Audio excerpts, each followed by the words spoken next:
آج پڑھا گیا ہے، اس میں اللہ رب العزت نے خرچ کرنے والوں کی بڑی تعریف کی ہے اور اس کی کئی طرح سے مثالیں دی ہیں۔ ایک جگہ فرمایا الذین ينفقون أموالهم، جو لوگ اپنے مالوں کو خرچ کرتے ہیں ان کی مثال ایسی ہے جیسے گیہوں کا ایک دانہ کسان زمین میں ڈالتا ہے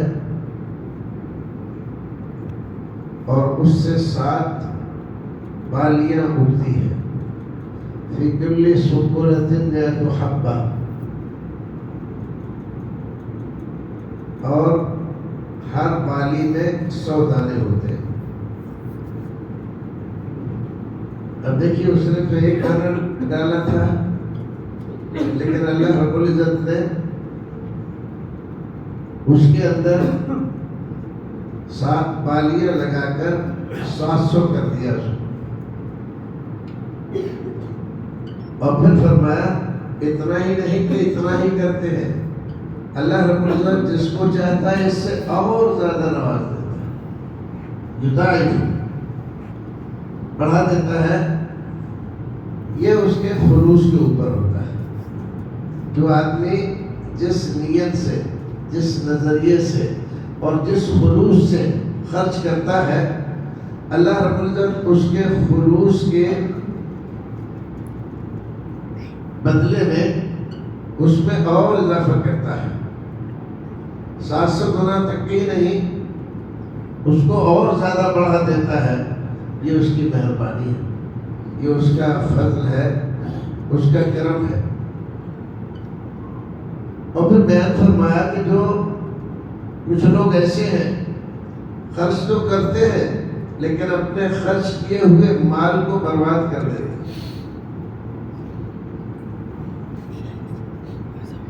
برباد کیسے کرتے ہیں؟ ایک تو ریاکاری سے، دکھاوے سے۔ ہم مال خرچ کر رہے ہیں لیکن یہ بھی چاہتے ہیں کہ لوگ دیکھیں، ریاکاری کر رہے ہیں۔ دوسرے، کبھی کبھی جس کو دے رہے ہیں اس پر احسان جتا دیتے ہیں، بھول گیا ہم نے تیرے ساتھ ایسا ایسا کیا تھا، یا دوسرے لوگوں سے فلاں صاحب کے لیے ایسا ایسا کیا ہے۔ جب ایسا کہتے ہیں تو ان کی ہوئی یہ نیکی ساری کی ساری برباد ہو جاتی ہے۔ پھر اس کی مثال بھی اللہ رب العزت نے، اور اس کی مثال بڑی پیاری ہے۔ مثال یہ تھی جیسے ایک چٹان ہے اور اس کے اوپر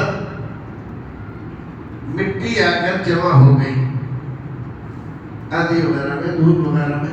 عربوں میں اکثر ایسا ہوتا ہے، صحرائی علاقہ ہے تو دھول اڑتی ہے، ہوائیں چلتی ہیں، آندھی آتی ہے، تو ذرا سی رکاوٹ اگر ملتی ہے تو اس کے سہارے دھول جمنے لگتی ہے۔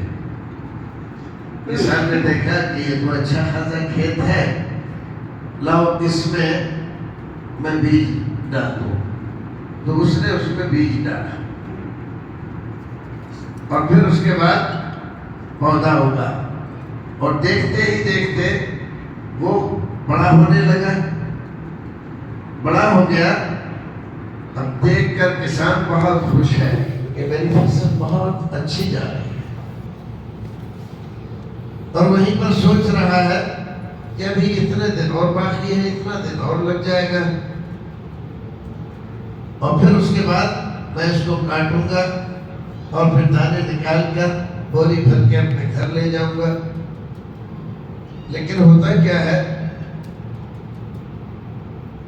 کبھی اللہ رب العزت اس کے اوپر آندھی بھیج دیتا ہے، آگ کی، اور وہ جل کر سب کھیتی برباد ہو جاتی ہے، کچھ بھی اس کو نہیں ملتا۔ نار فاحترق، آگ اس کو جلا دیتی ہے، کچھ بھی باقی نہیں رہتا۔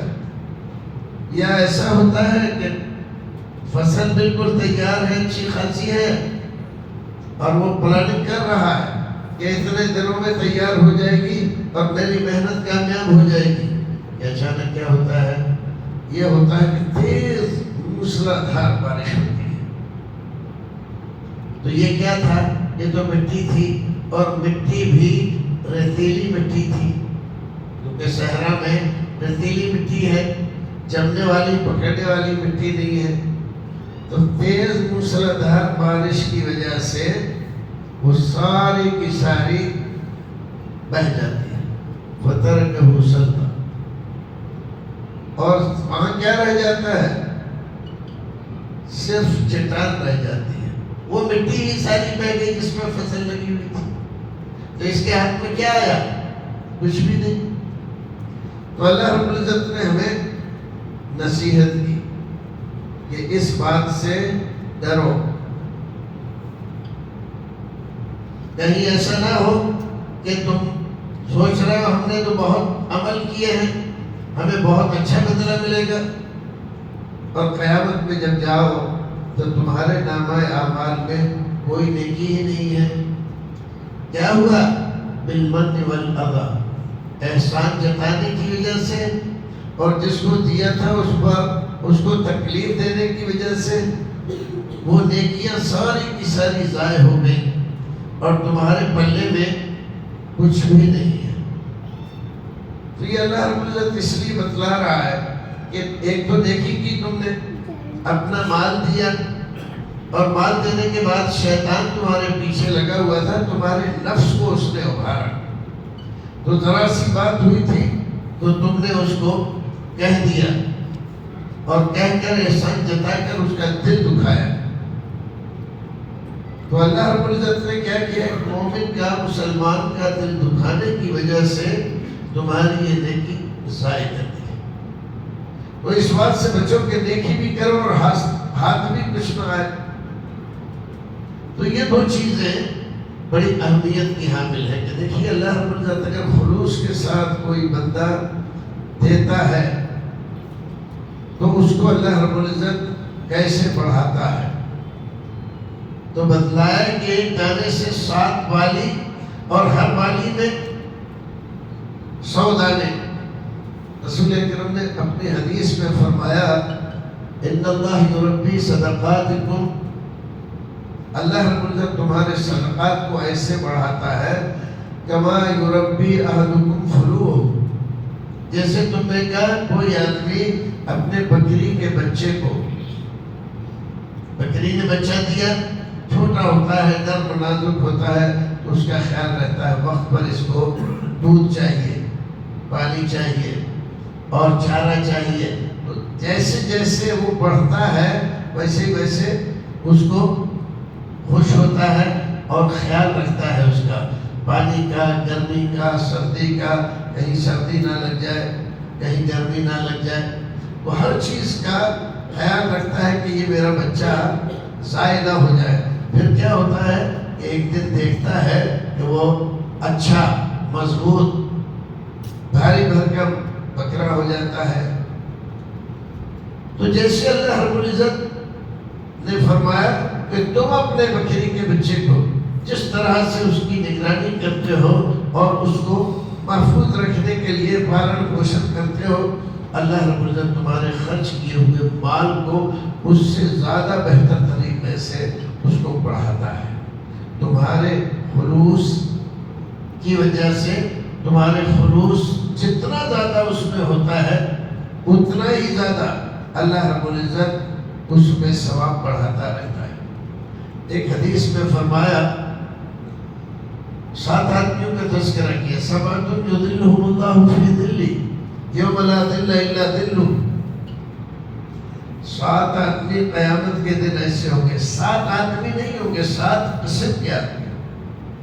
تعداد ان کی کتنی ہوگی؟ بے شمار ہوگی، لیکن 7 قسم کے آدمی ہوں گے۔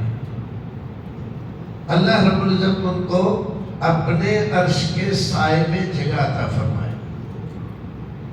کتنے خوش نصیب ہو گئے، ان سے زیادہ کوئی خوش نصیب۔ یوم لا ظل الا ظلہ، ساری کائنات میں کہیں پر سایہ نہیں ہوگا، سورج سوا نیزے پر ہوگا، اور آدمی کی گرمی کی وجہ سے پسینہ اس کے جسم سے بے انتہا نکل رہا ہوگا، یہاں تک کہ پسینے میں بعض لوگ ڈبکیاں لگا رہے ہیں، کسی کے گھٹنے تک ہوگا، کسی کے کمر تک ہوگا، کسی کے سینے تک ہوگا، پسینہ اتنا نکل کے ہو جائے۔ اب آپ اندازہ لگائیے کہ کس قدر گرمی ہوگی جب سوا نیزے پر سورج آ جائے،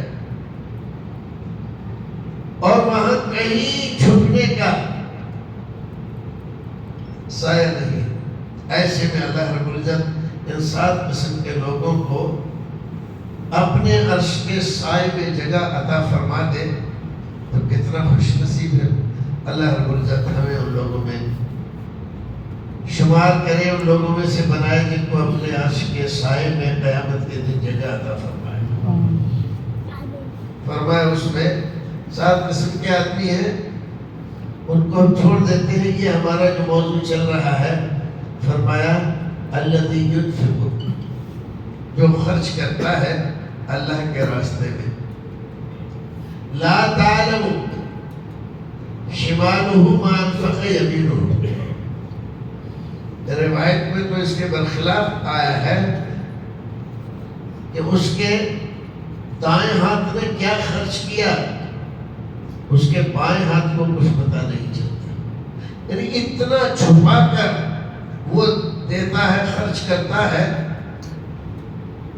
کہ دائیں ہاتھ سے کیا دیا جا رہا ہے بائیں ہاتھ کو پتہ نہیں، جبکہ ہاتھ تو ایک ہی انسان کے اندر لگے ہوئے ہیں، لیکن یہ مبالغے کے لیے اللہ رب العزت نے فرمایا کہ اتنے چھپا کر وہ دے رہا ہے، اور ذرہ برابر کسی سے وہ اس کام کا بدلہ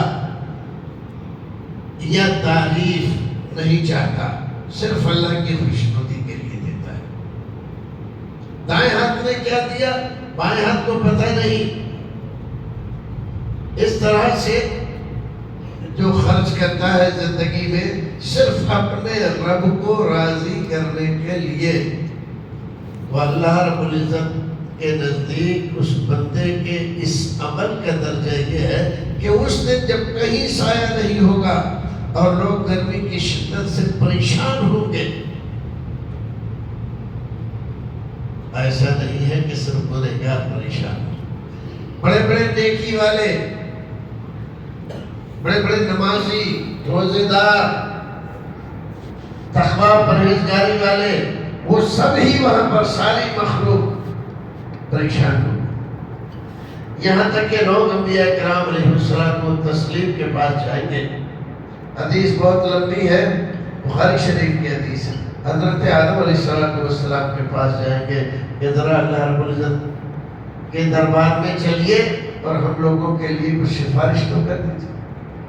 سفارش کس چیز میں فرما رہے ہیں؟ اس لیے نہیں کہ اس گرمی سے ہمیں نجات دے دے اور اپنے سائے میں جگہ دے دے، نہیں، اس لیے نہیں کہ ہمیں جنت میں داخل کر دے، نہیں، صرف یہ درخواست لے کر آئے ہیں کہ میدان محشر کی گرمی سے بچا کر ہمیں حساب کتاب شروع ہو جائے، میزان قائم ہو، اور اللہ رب العزت عدل کی کرسی پہ بیٹھے اور لوگوں کی پیشی ہو، اور جس کے عمل ٹھیک ہے اس کو جنت میں جانے دیا جائے اور جو گنہگار ہے اس کو جہنم میں جانے دیا ہے۔ لیکن یہاں تو کچھ ہو نہیں رہا ہے، حساب کتاب تو ہوگا، سب جان رہے ہیں، لیکن کچھ ہو ہی نہیں رہا، صرف گرمی میں پریشان ہو رہے سارے لوگ، صرف اتنی درخواست لے کر گئے۔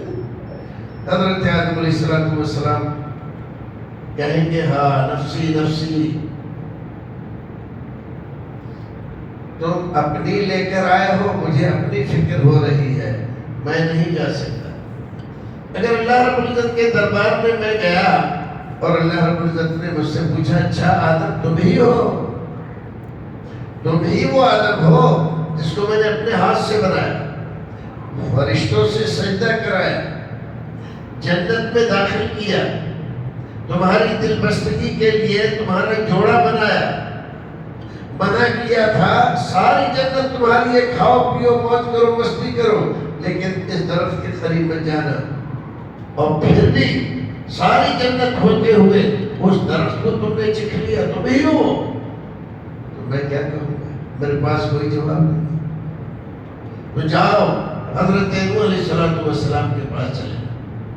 ہر ایک نبی جس کے پاس بھی جائیں گے اپنی کوئی نہ کوئی کوتاہی غلطی یاد کر کے نفسی نفسی ان ربی قد غضب غضبا لم یغضب قبل ولم یغضب بعد، کہہ دے گا آج میرا رب اتنا غضبناک ہے کہ آج سے پہلے کبھی غضبناک نہیں ہوا اور آج کے بعد بھی نہیں ہوگا، مجھے جرأت نہیں ہے، تم دوسرے نبی کے پاس چلے جاؤ۔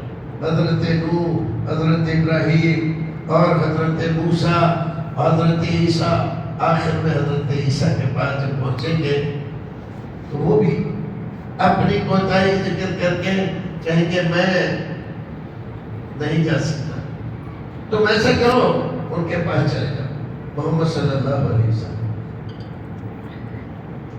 آخر میں لوگ ہمارے نبی کے پاس ہیں اور ان سے بھی وہی درخواست کریں گے جو اور نبیوں سے کر رہے تھے، تو ہمارے نبی فرمائیں گے انا لہا انا لہا، ہاں ہاں میں کروں گا، میں چلوں گا، میں چلوں گا۔ تو سارے لوگوں کو لے کر اللہ رب العزت کے دربار میں جائیں گے۔ جب جائیں گے دربار میں تو اللہ رب العزت کے دربار میں سجدے میں گر جائیں گے۔ ابھی کوئی بات کہی نہیں، یہ نہیں ہے جا کے کہے اللہ حساب کتاب کیوں نہیں ہو رہا، اتنے لوگ پریشان ہو رہے ہیں، جیسے آج کل لوگ تصور پیش کر رہے ہیں نا اللہ رب العزت کا، کہ اللہ رب العزت اللہ کے پلے میں وحدت کے سوا کیا، جو کچھ ہمیں لینا ہے لے لیں گے محمد سے، تو جو کچھ کرتے ہیں آپ کرتے ہیں، اور بڑی عجیب عجیب مثالیں دے کر اللہ رب العزت کو بالکل ناکارہ اور بے بس ثابت کرتے ہیں۔ آپ فرماتے ہیں میں جاؤں گا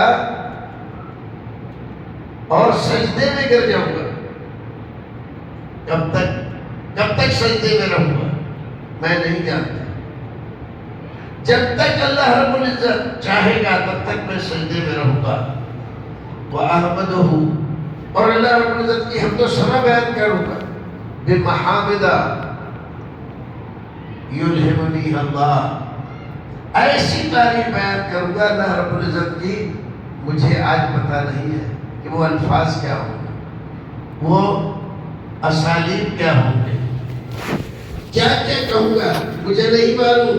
اللہ رب العزت وہاں مجھے الہام کرے گا کہ ایسی ایسی تعریف کرو، تو میں تعریف کرتا رہوں گا سجدے میں پڑا ہوا، یہاں تک کہ اللہ رب العزت فرمائے گا یا محمد ارفع راسک سل تعطیٰ واشفع تشفع، اے محمد صلی اللہ علیہ وسلم آپ سر اٹھائیے، سجدے میں پڑے ہوئے نا، کہا جا رہا ہے سجدے سے سر اٹھائیے، سل تعطیٰ سوال کیجئے آپ کا سوال پورا کیا جائے گا، واشفع تشفع آپ سفارش کیجئے آپ کی سفارش مانی جائے گی۔ اللہ، یہ مقام جو ہے سب سے بڑا مقام ہے، اس مقام کو اس کو شفاعت کبریٰ کہتے ہیں۔ یہاں جو جانے والے ہوں گے لوگ آپ کے ساتھ اور جن کے بارے میں سفارش کریں گے آپ، صرف مسلمان نہیں ہوں گے، اس میں یہودی، نصرانی، ہندو، جینی، کافر، ملحد، مسلم، مجاہد، تہجد گزار، فرما بردار، ساری قسم کے لوگ ہوں گے، کیونکہ یہ سفارش سارے لوگوں کے لیے ہو۔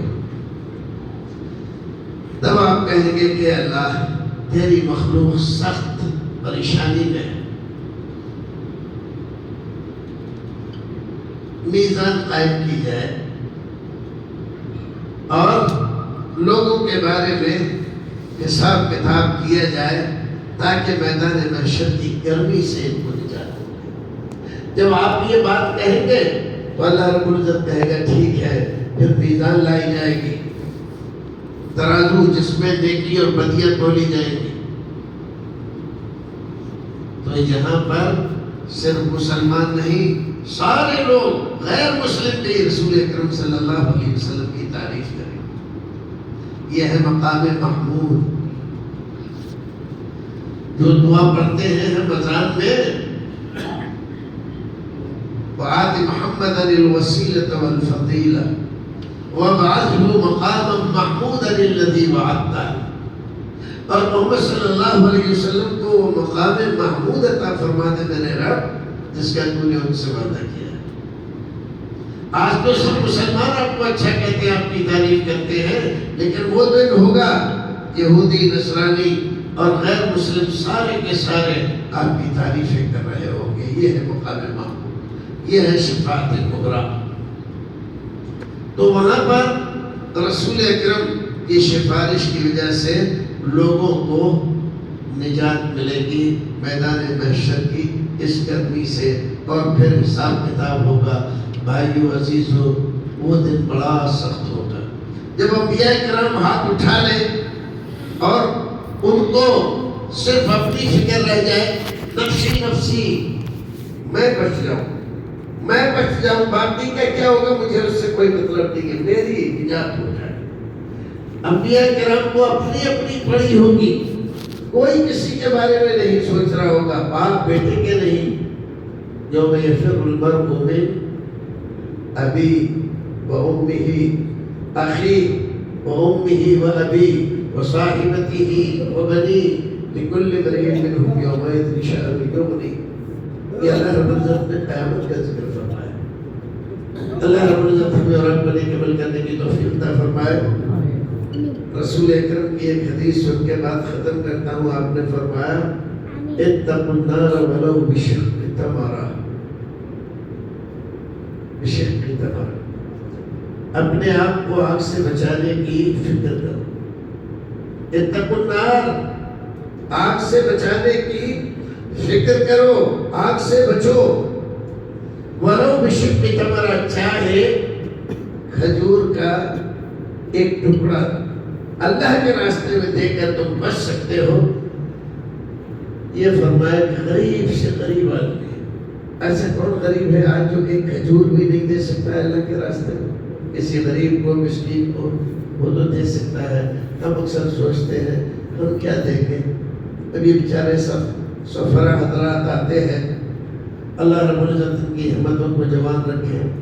بڑی پریشانی کا کام ہے رمضان کا روزہ رکھ کر گلی گلی کوچے کوچے پھرنا، مسجدیں تلاش کرنا اور وہاں پر جا کر اپنے کاغذات پیش کرنا، اور پھر ان سے تصدیق کرا کے اور پھر بیٹھنا کہ مصلی حضرات چندہ دیں گے۔ صرف دین کی سربلندی کے لیے یہ کام کر رہے ہیں۔ ان کی عظمتوں کو، ان کی ہمتوں کو سلام۔ اتنا سخت کام ہے کہ ہر ایک آدمی اس کے لیے تیار ہے، لیکن اللہ رب العزت ان کو ہمت دیتا ہے، حوصلہ دیتا ہے، توفیق دیتا ہے۔ تو یہ لوگ رمضان کے مہینے کی شدتیں، تکلیفیں، پریشانیاں برداشت کر کے گلی گلی جاتے ہیں اور غریب بچوں کے کھانے پینے کا بندوبست کرتے ہیں، مدرسہ چلتا رہے، دین کا کام چلتا رہے۔ اس لیے تو آپ سوچتے ہیں ہم کیا دیں گے، فلاں صاحب ہیں مالدار، ان کا کاروبار چل رہا ہے، ان کی فیکٹری ہے، ان کی کمپنی ہے، یہ لوگ دیں گے چلتا ہے۔ کیوں کہ اللہ رب العزت نے آپ کو 10 روپے 50 روپے دینے کی حیثیت میں بھی نہیں رکھا ہے، لیکن ہم نہیں دیتے۔ لالچ اور حرص طبیعت میں اتنا ہے کہ شیطان ہمارا ہاتھ جیب میں جانے سے روک لیتا ہے۔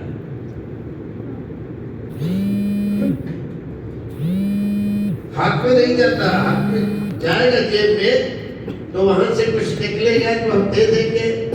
ارے کہاں ہے، ابھی تو اتنے روپے پڑے ہوئے ہیں، اس کا یہ لانا ہے، اس کا وہ لانا ہے، 10 کام بتا دیتا ہے تو ہم رک جاتے ہیں۔ تو بھائیو حکومت ہاتھ میں جیب ڈالو اور جو کچھ بھی ہے اس رمضان میں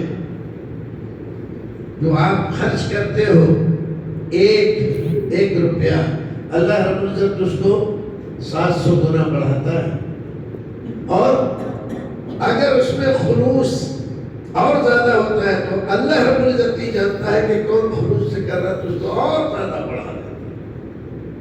تو دو دینے کی عادت ڈالو۔ اللہ رب العزت یہ نہیں دیکھتا کہ مقدار کتنی ہے، یہ دیکھتا ہے دے کس جذبے سے رہا یہ بندہ۔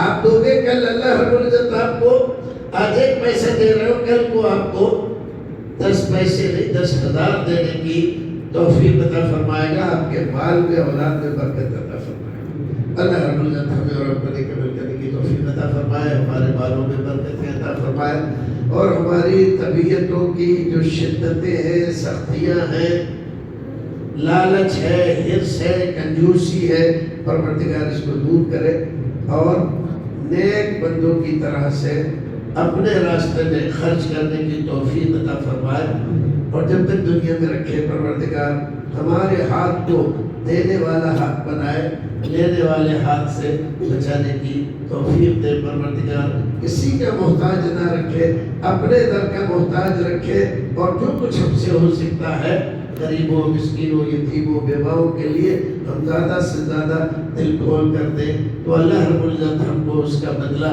دنیا میں بھی دیتا ہے، آخرت میں بھی۔ کھجور کا ایک ٹکڑا اگر اس سے بھی ہماری نجات ہو جائے، جہنم سے ہم بچ جائیں، تو اس سے بڑی کوئی اور بات نہیں ہو سکتی ہے۔ وَمَن زُحْزِحَ عَنِ النَّارِ وَأُدْخِلَ الْجَنَّةَ فَقَدْ فَازَ۔ قرآن نے فرمایا کہ کامیابی کیا ہے؟ تم الگ الگ چیزوں کو کامیابی سمجھتے ہو، اصل کامیابی یہ ہے کہ جہنم سے بچا لیا جائے تم کو اور جنت میں داخل کر دیا جائے۔ اصل کامیابی اس کو کہتے ہیں۔ وَمَن زُحْزِحَ عَنِ النَّارِ وَأُدْخِلَ الْجَنَّةَ فَقَدْ فَازَ، یہ آدمی کامیاب ہو گیا۔ اللہ رب العزت ہمیں کامیاب بنائے، دنیا میں بھی، آخرت میں بھی، اور ہمارے مالوں میں، صدقات میں پروردگار برکت عطا فرمائے، ریا، نمود اور دکھاوے سے پروردگار ہمیں محفوظ رکھے، اور اپنی مرضی کے کام کرنے کی توفیق عطا فرمائے۔ وآخر دعوانا الحمدللہ۔